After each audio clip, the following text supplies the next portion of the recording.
Hello दोस्तों, मैं हूँ राहुल और मैं आपको बताना चाहता हूँ कि आरआरबी 2026 जो ग्रुप डी का एग्ज़ाम होने वाला है वो जिसमें साइंस का जो पोर्शन है उसमें 25 क्वेश्चन आता है। उसमें से यदि आपको लग रहा है कि आप कुछ नहीं पढ़े हो तो मैं ऐसा 5 चैप्टर बताने वाला हूँ जिससे आपको लगेगा कि बहुत ज़्यादा स्कोरिंग है।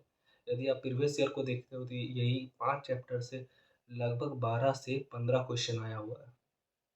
तो यदि हम लोग देखा जाए तो ये 5 चैप्टर कौन-सा है? तो पहला चैप्टर जो है मैग्नेटिज़्म और इलेक्ट्रिसिटी।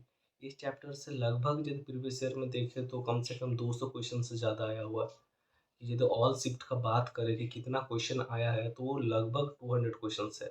और यदि पर शिफ्ट में देखा जाए तो 2 से 3 क्वेश्चन तो लगभग आया हुआ है।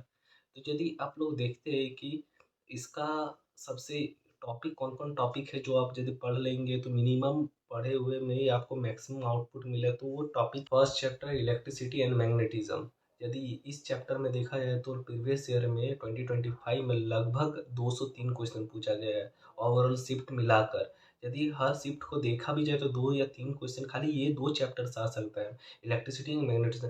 पढ़ना क्या है, इसमें कुछ पढ़ना खास नहीं है। Ohm's law, electric current and resistance, Fleming's rule, बस यही 4 चीज़ें पढ़ना है जिससे आपका चैप्टर एकदम कवर हो जाएगा, जिससे न्यूमेरिकल्स भी बन जाएगा और थ्योरी भी कवर हो जाएगा। तो ये सेकंड चैप्टर की ओर हम लोग मूव करते हैं। सर सेकंड चैप्टर है हम लोग का ऑप्टिक्स।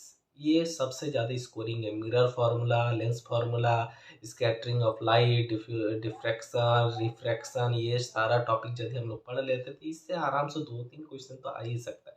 ओवरऑल ज़्यादा हर शिफ्ट में 1 या 2 क्वेश्चन देखने को मिल सकता है। थर्ड चैप्टर की ओर मूव करें।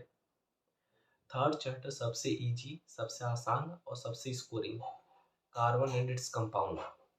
कार्बन इट्स कंपाउंड में डील करते हैं तो हाइड्रोकार्बन फंक्शनल ग्रुप और डिटर्जेंट से related hydrocarbon functional group and detergent, इससे लेंगे, ये सब पढ़ लेंगे तो हो जाएगा। फोर्थ चैप्टर की ओर जो मूव करे वो है साउंड एंड वेव्स। क्या है? Sound and waves. इसमें हम लोग को पढ़ना होता है echo, sonar, frequency, amplitude, speed of sound. बस यही चीज़ें पढ़ना है और कुछ नहीं पढ़ना है। एंड लास्ट एंड लीस्ट बचा हुआ है फिफ्थ चैप्टर जिसको हम लोग बोलते हैं जेनेटिक एंड इवोल्यूशन।